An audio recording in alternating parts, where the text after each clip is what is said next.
Allahu Akbar, Allahu Akbar, Allahu Akbar, Allahu Akbar. أشهد أن لا إله إلا الله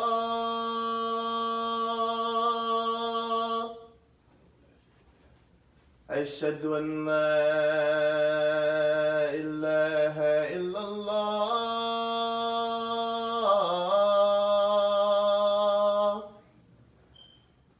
أشهد أن محمدا رسول الله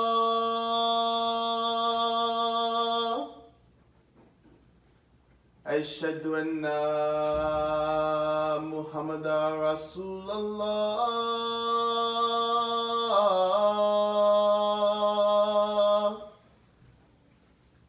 حي على الصلاة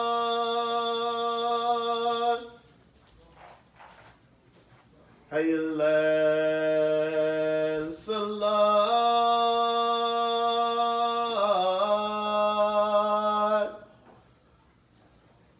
حي على الفلاح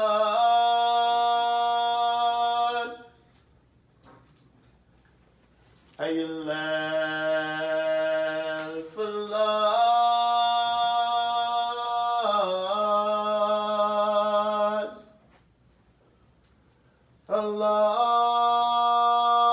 الله أكبر الله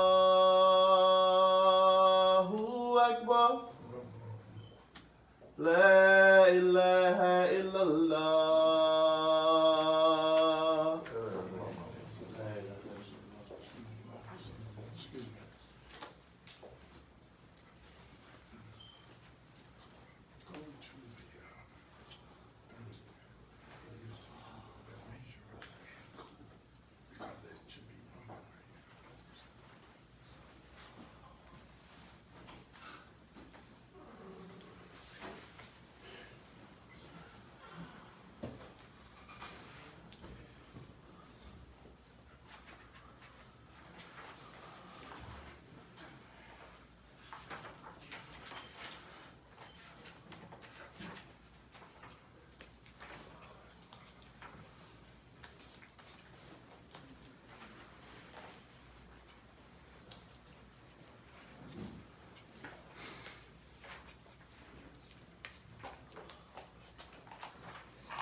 أعوذ بالله من الشيطان الرجيم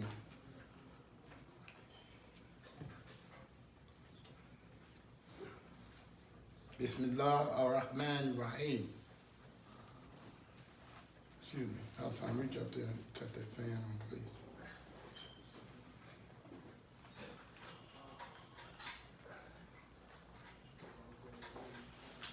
Is another string?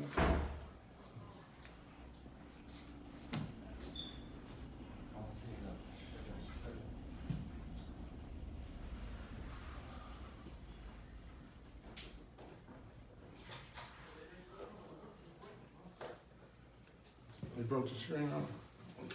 أعوذ بالله من الشيطان الرجيم. بسم الله الرحمن الرحيم. أشهد أن لا إله إلا الله وحده لا شريك له. أشهد أن محمدا عبده ورسوله صلى الله عليه وسلم. We seek refuge in Allah from the rejected enemy, Shaitan.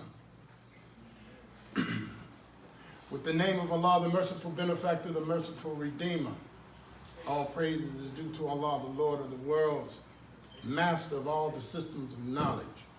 We are forever grateful to Allah for allowing us to be here at Jumah, the best day of the week, the best day of the year, amongst all the days, Jumah Friday. We thank Allah for His Prophet Muhammad sallallahu alaihi wasallam, who is our perfect guide. He is our pattern for living. He represents the best inside of the human being. Allah says in the Quran that He is a blessing or a mercy to all the worlds. That means to all the worlds. Animals, insects, inanimate, animate. Rahmatullahi alameen. ونستعينه ونستغفره ونعوذ بالله من شرور أنفسنا سيئات أعمالنا من يهد الله فلا هادي له من يضلل الله فلا هادي له لا إله إلا الله. We ask Allah to have mercy on us and protect us from our own nafs, from the evil tendencies of our own nafs, our own soul. We ask Allah to keep us in our natural pattern. We ask Allah to empower us, to empower the natural potential in us.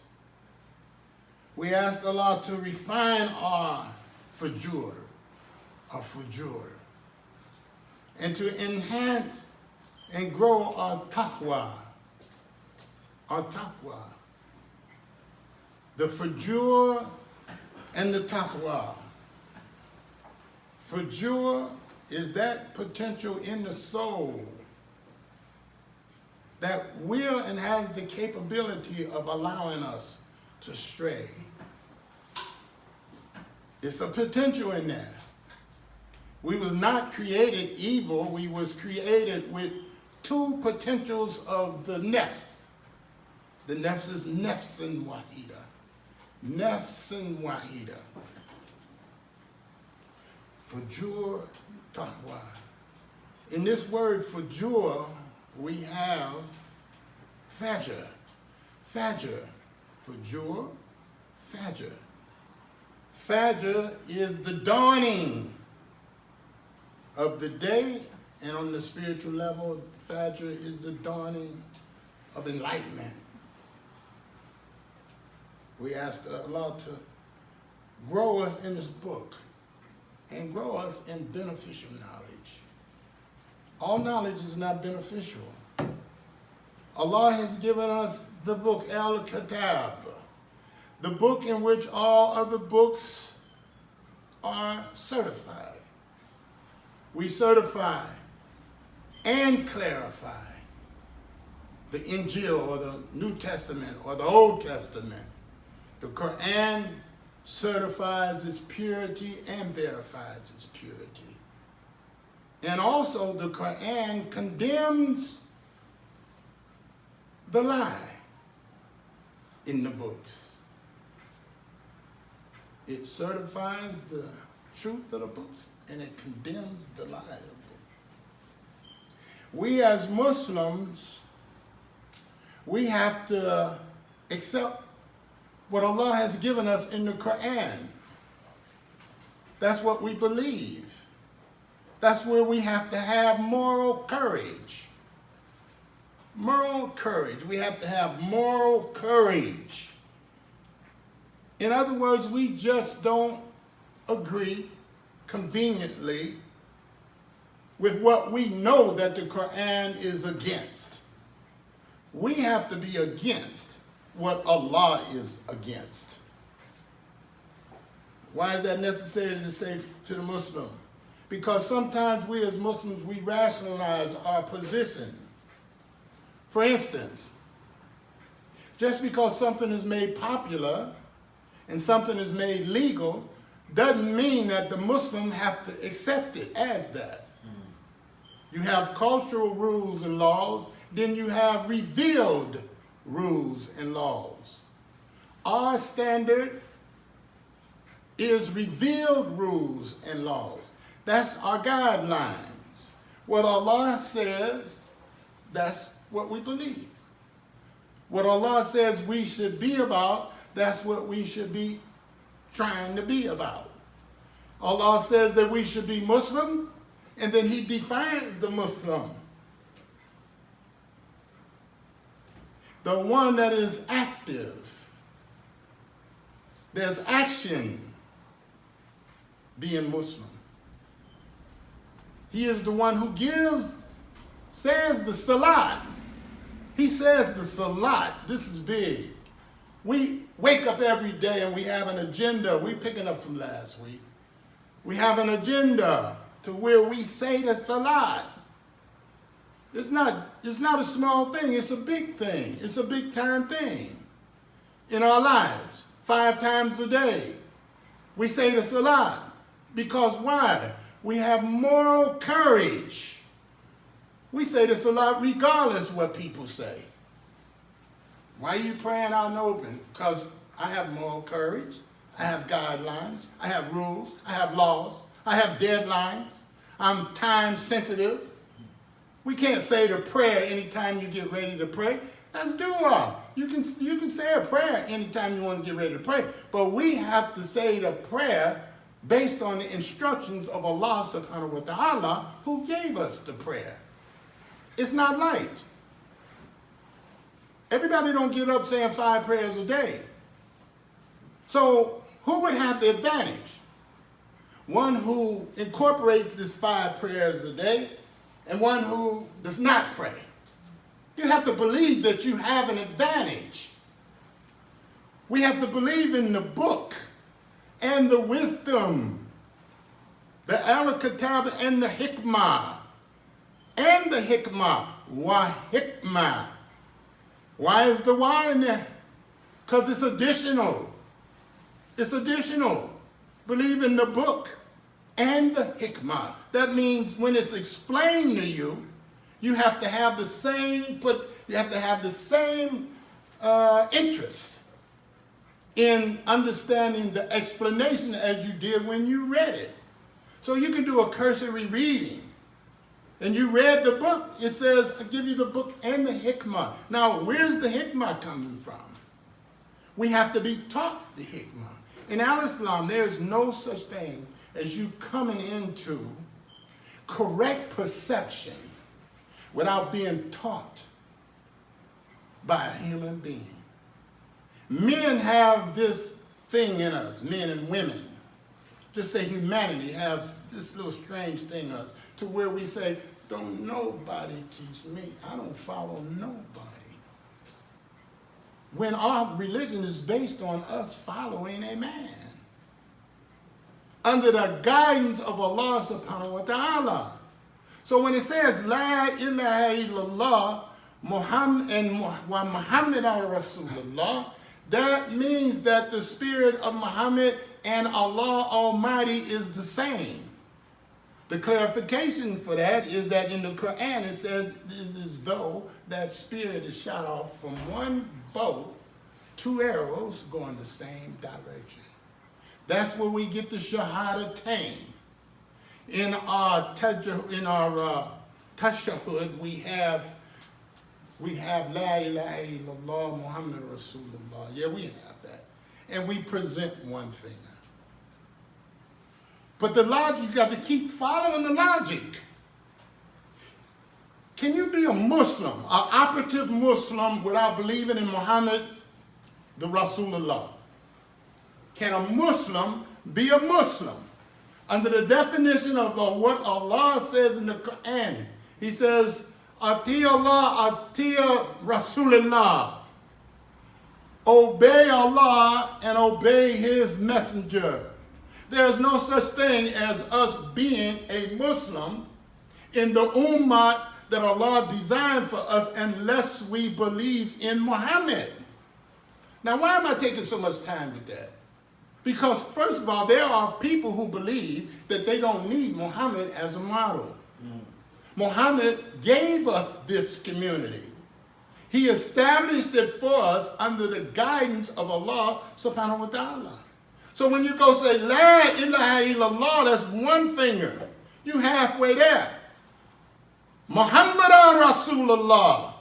That's 2 fingers. Now you say, oh, you're making up this is an innovation. No, it's not. It was lost. It was lost.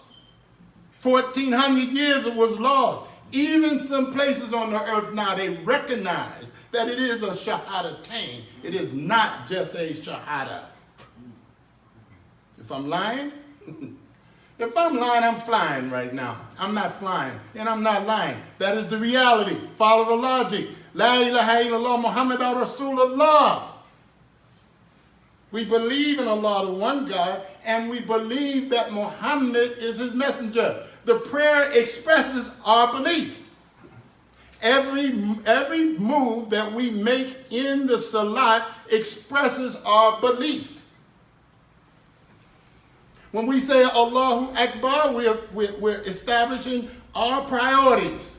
See, we have to interpret. Allah said that it is a sign. Your prayer is a sign. Hajj is a sign. Zakat is a sign. Fasting is a sign. It's a ritual, but the power of the ritual is to interpret the hikmah of the ritual. It's the hikmah of the ritual. We have our beads. That's cultural. Actually, it was inherited from Catholicism. Muhammad the Prophet never had beads. He interpreted the religion with his body and his soul. He gave us thicker. He gave us our fingers. Count the fingers. Count the little spaces in the fingers. This is where Muhammad established the religion. He said it's 7 in you and 7 above you. Our religion is in ourselves. All the interpretation of all the signs are in us. If you ask the average Muslim, why do we wash our hands?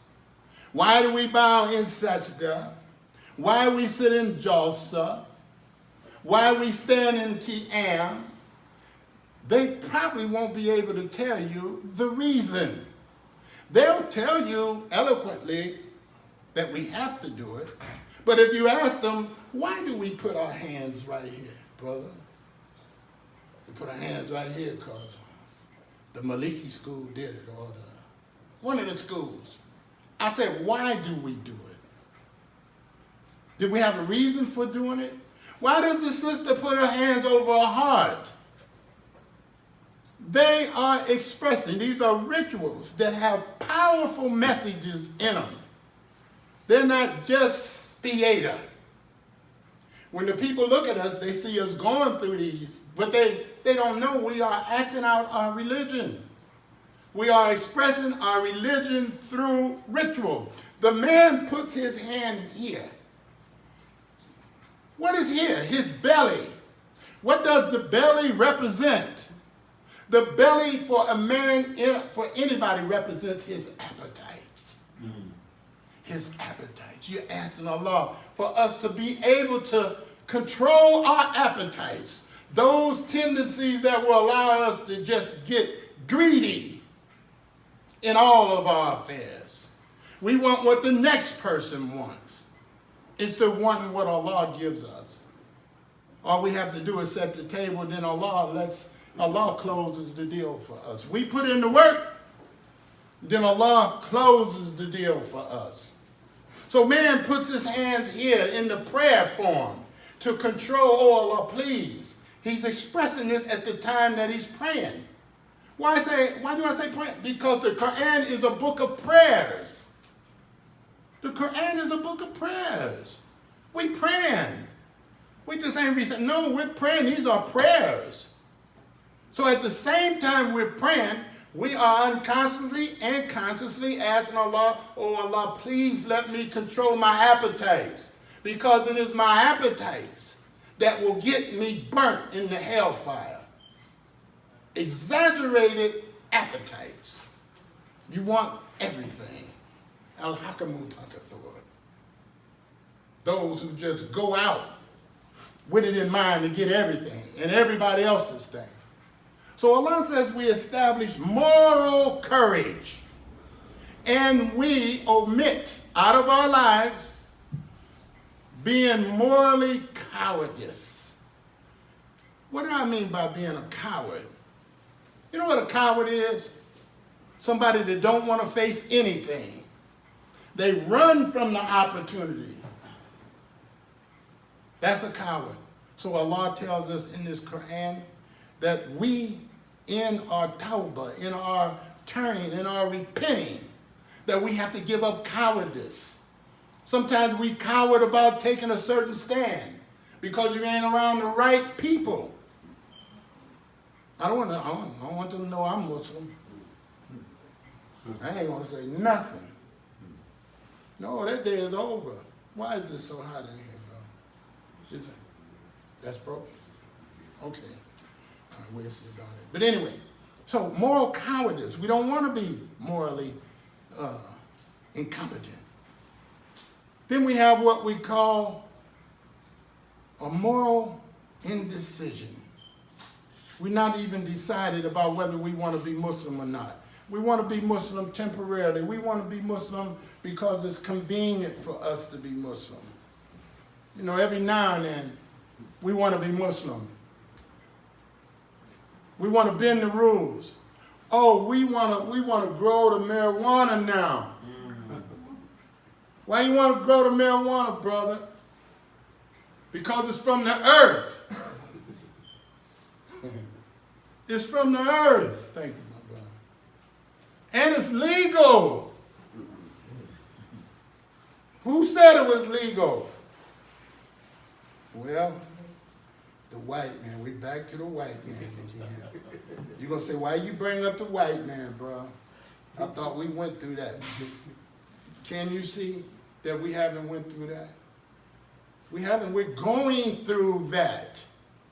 Now, we may have recovered a little bit from all the danger and all the pitfalls of the white man. I'm going to say white man because I know what I'm talking about.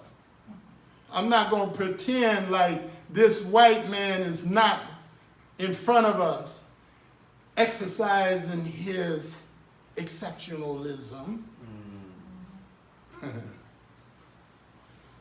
his privilege. Until the white man gives up that idea and become a human being and understand what Allah has told us and what the Prophet Muhammad told us many years, there's no superiority. The white man over the black man and the black man over the white man, the brown man, and et cetera, no superiority. So as long as he holds that thought in his head, I'm going to call him the white man. Because he hadn't become human yet. He still wants us to deal with, and he wants us to be the black man. And when he say black, he say black. You don't say black man. He said the black person. Code language. Doesn't get past skin color. Praise be to Allah. Quit. That's the moral cowardice when you want to say, well, you know, brother, in Al-Islam, everybody, yeah, ideally. Remember, the Quran is an idea that can be lived out in the life of men. And it is a goal. And remember the millah of Ibrahim, you know what that was? That all men could be dealt with justly and equally. That's why he was the father of the nations, the Imam over the nations. So we get moral courage. We have to stay away from moral indecision. Make a decision, man. Do you want to be Muslim or not? That's the deal.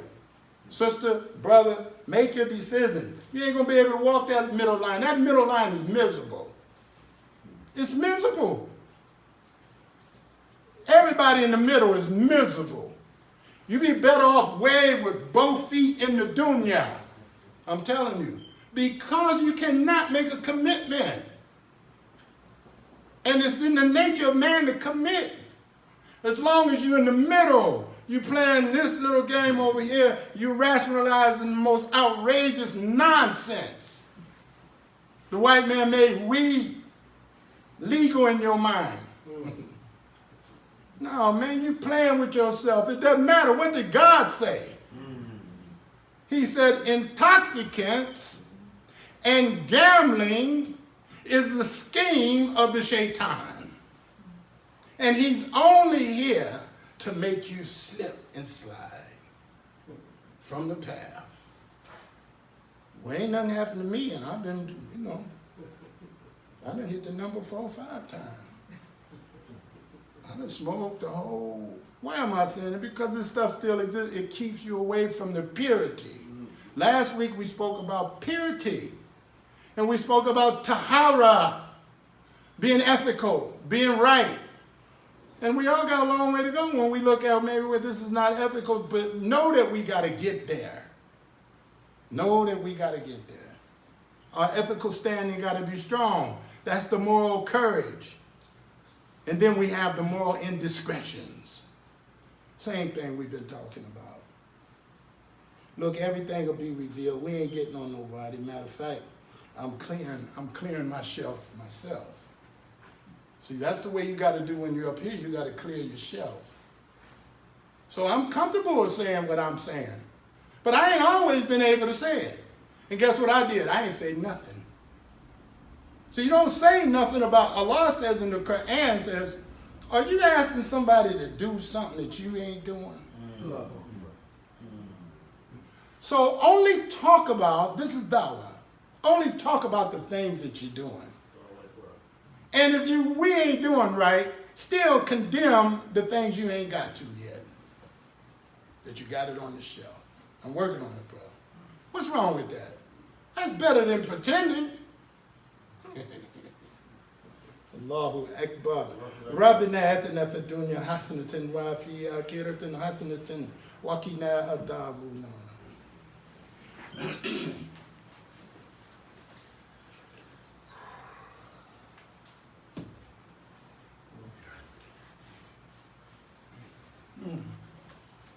Bismillah ar-Rahman ar-Raheem.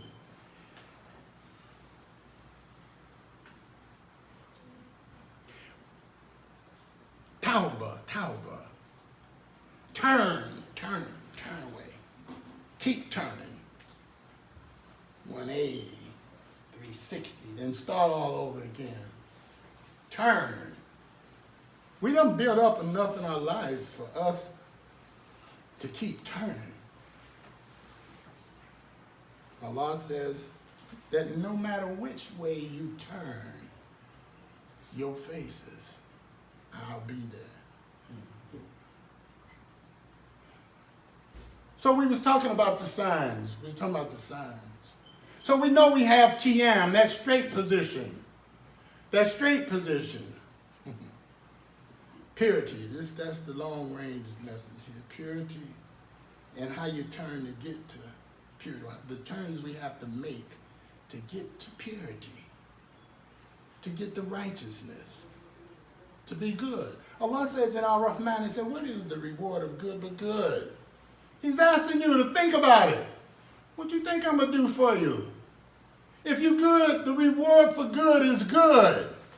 So it's easy to carry your life along. If you're doing wrong, you know what the reward for that is. So Allah gives us that to think about. In Surah Rahman, He said, you think about it. What is the reward for good but good? Then the other side of the logic is this. He's so merciful, He wouldn't even mention the other side. You figure it out. If you're doing good, you're going to get good. Now, you can't be doing evil and expecting good.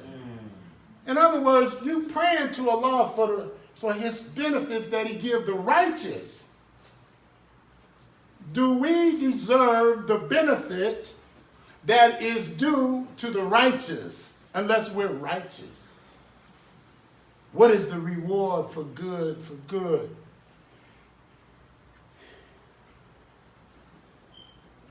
ربنا لا تزغ قلوبنا بعد إذ هديتنا وهب لنا من لدنك رحمة إنك أنت الوهاب. Oh Allah,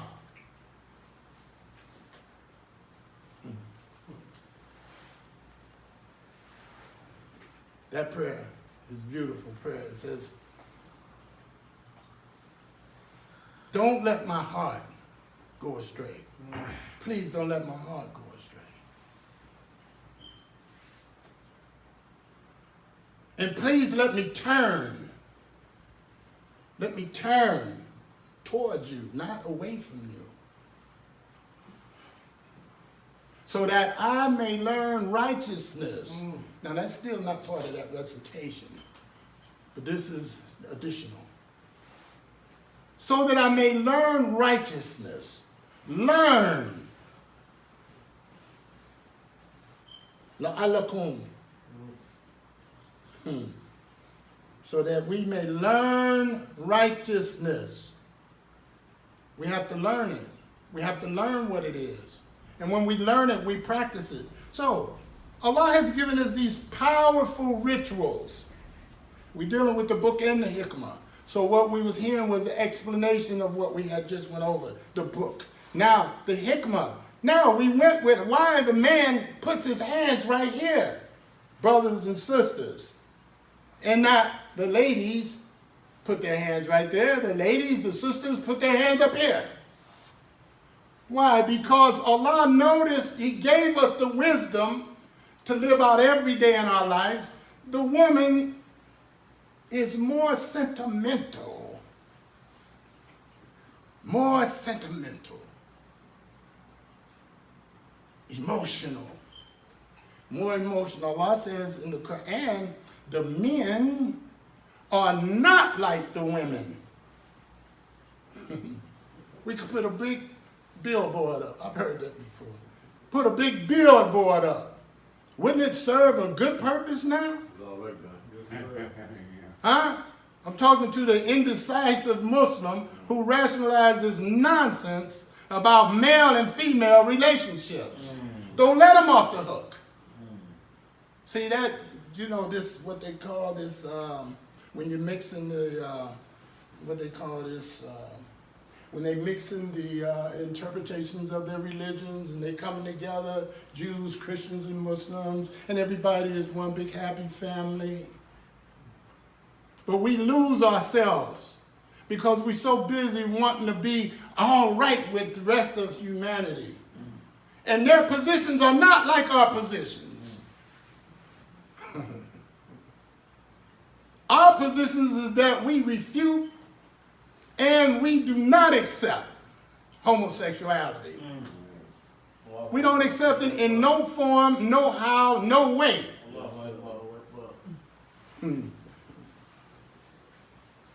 So we take that position because Allah takes that position.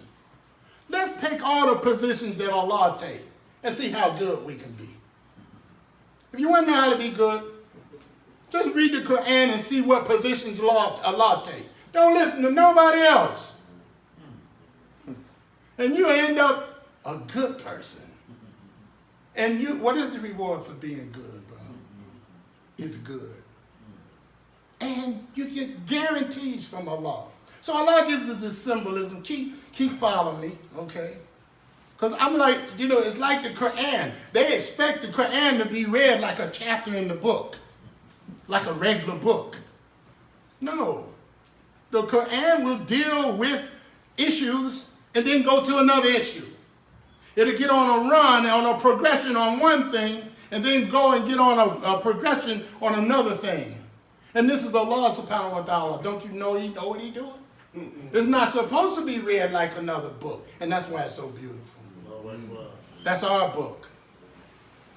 It's a sign in that too. You get on a run, don't stay on the run. Know when to get up off of that run. You finished with it. You completed it. Yeah, when 25 you was jumping all over the place. You ain't 25, you 75. So why you want to jump all over the place? Know what to do at 75. Yeah, time done tick, and you didn't realize 10 years done passed, and you still try, and the evidence is our community. All you got to do is look in our community and see what that disease is. We still got 50-year-old hip-hop guys. Think they can hang with the little 30-year-old sisters. Don't try it. Don't try to hang with them sisters out there. You get outgunned out there. Brothers, same thing. Don't try to hang. Don't be cool. This is as cool as you gonna get. Al-Islam. This is as hip as you gonna get. Al-Islam. You know, we say, man, he's hip. What do you mean by he's hip? That means he know what's happening. Take this deen and do it the same way. Just clean up all that junk and turn it over here and have purity as your vision. Work on the mind. Develop the mind. You say, oh man, I've been through. No, you haven't. As long as we living, we still trying to develop the mind. You determine what the next step is up for your mind. Where you want to go in this life? How far you want to go up in this life? What stair you want to be on when Allah calls that soul back to Him? Where you want to be? You on level 1 or ground 0?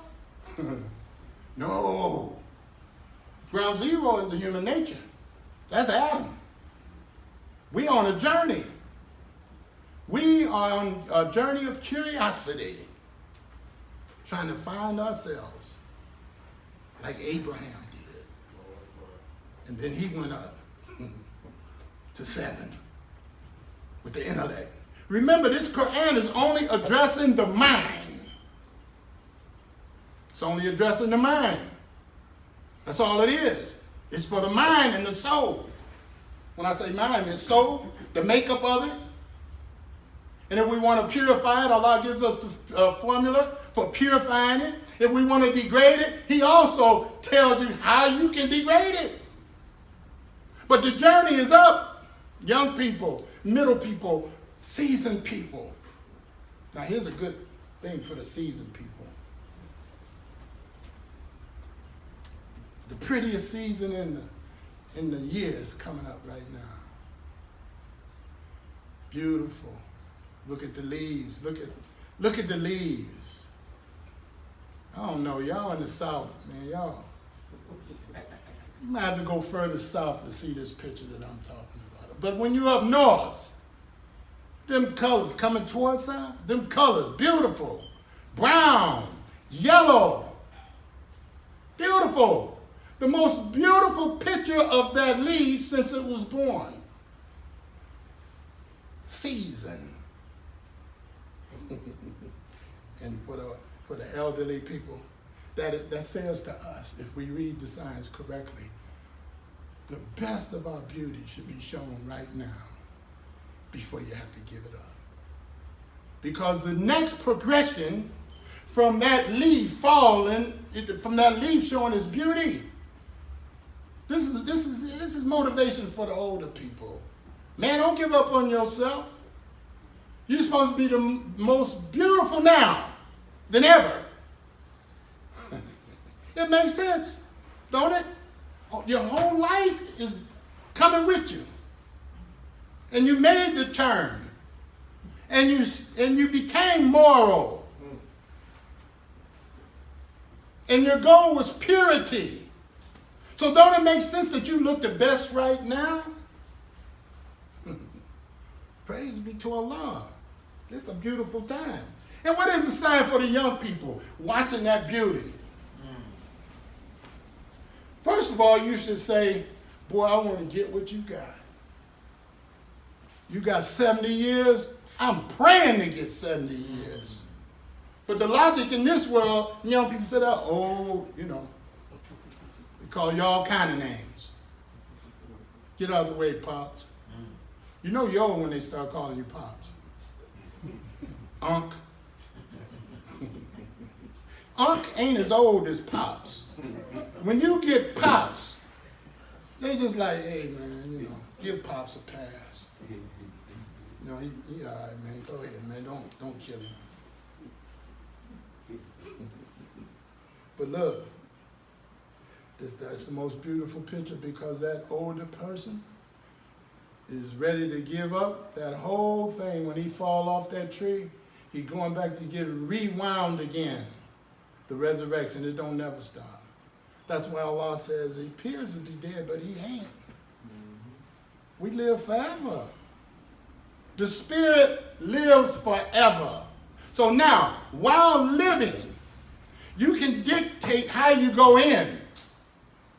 You got some say on how you go in. Now, if you want to go in and you still got a needle in your arm, you going in with a needle in your arm. The needle ain't going to come out your arm because you gone.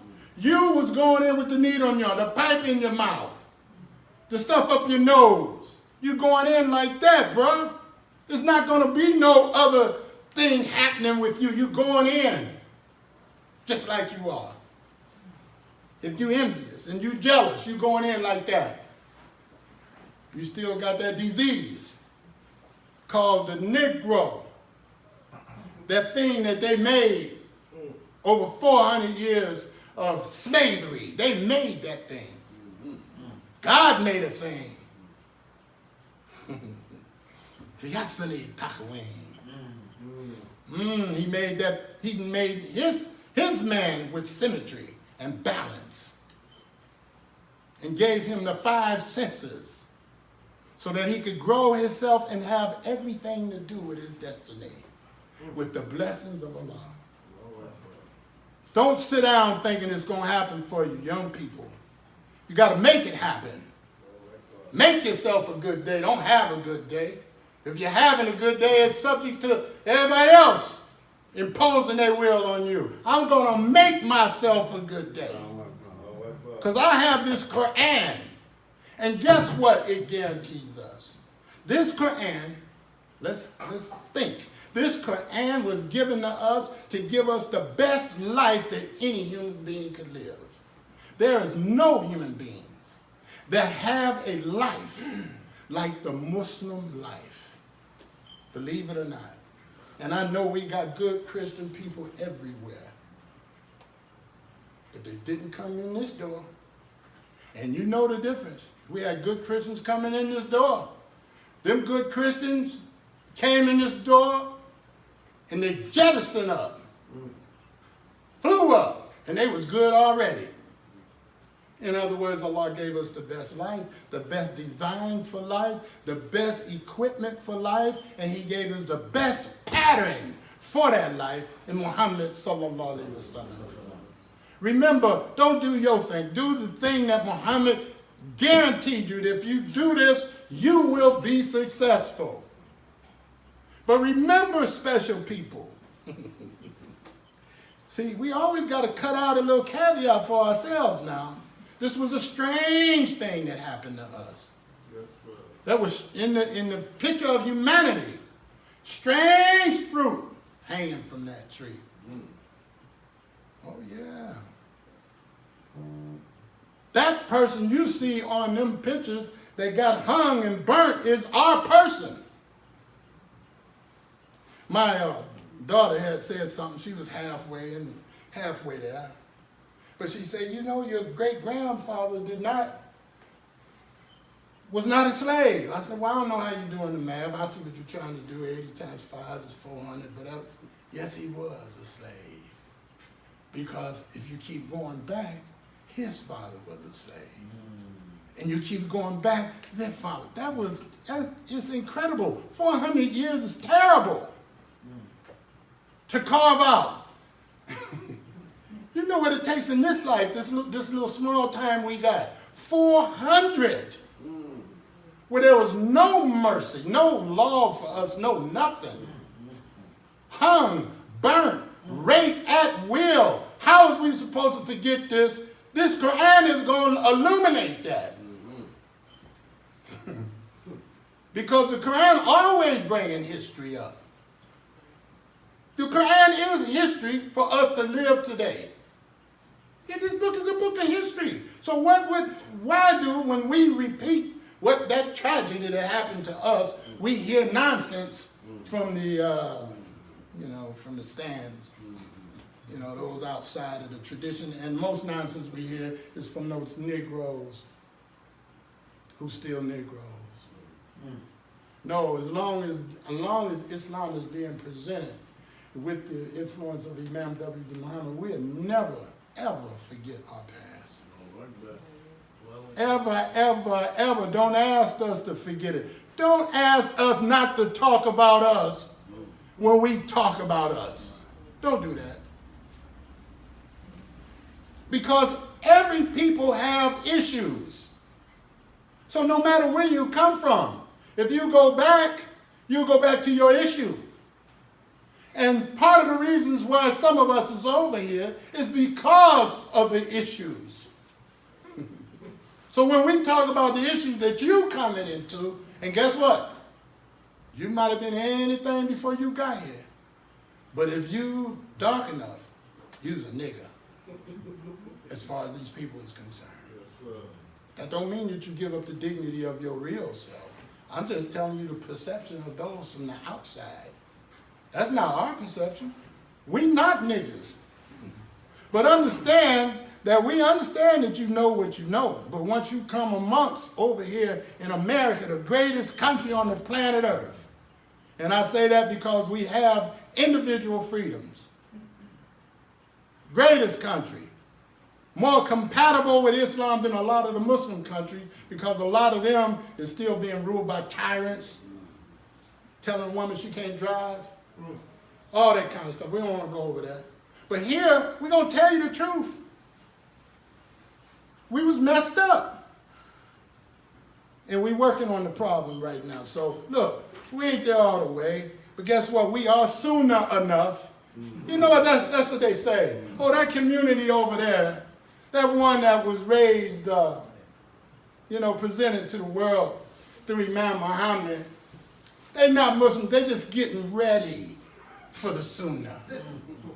They just getting ready for the Sunnah. Because they don't do this and they don't do that. No, we don't do nothing that don't make sense. We follow the logic to its conclusion. Now, if you want to wash your face for 2 hours in the wudu stand, you can do that. We're not going to do it. Because it's not anything that the prophet said to do. He said minimize the water. Matter of fact, he said use as less as you can. No, we ain't going to have the sisters cut off with a screen, a hijab, which was used improperly. And it's used in the context. Now, Prophet Muhammad's house is about this big, man. From here to the wall. Don't you think he need a screen for his wife? Yeah, he do. We ain't screening the woman off. She has her own screen. Her own hijab that she puts up. Praise be to Allah. Yeah, we cut the fat over here. And that's why they don't come running up in here. Because they so fat. We cut the fat because guess what? The Quran says, "Kuntum khayra ummatin ukhrijat lin-nas."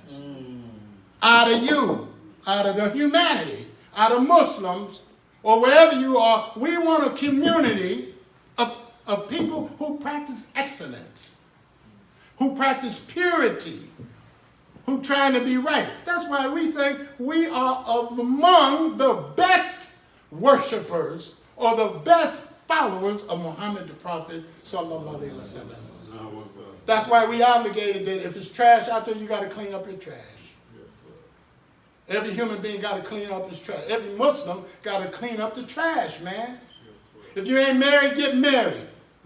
If you ain't married, seek to get married. If you gambling, stop gambling.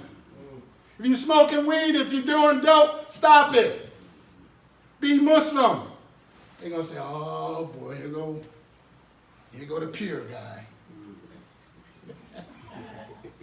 Hey, look, you don't win. Because when you was impure, they was telling you to get pure. Now when you striving to get pure, they be, oh man, that's a little bit too holy for me. One brother told me, man, you too many rules, man. Alhamdulillah. I said, Allahu Akbar, because me, myself, if I didn't have no rules, Lord have mercy. Just think if this was a lawless nation. They already kill you fast enough anyway. If they didn't have no laws, how fast you think you would be dead? Now, our ancestors didn't have no law that they had to abide by. You walk down the street, you need to die. Bam! And plus, I'm going to burn you in front of everybody. Don't forget the history. Rabbana atina fid dunya hasanatan wa fi akhiratin hasanatan wa qina adhabun nar. Oh Allah, please bless us with the best in this life, the best in the after, and keep us away from the fires that burn. Ameen. Takbir. Takbir.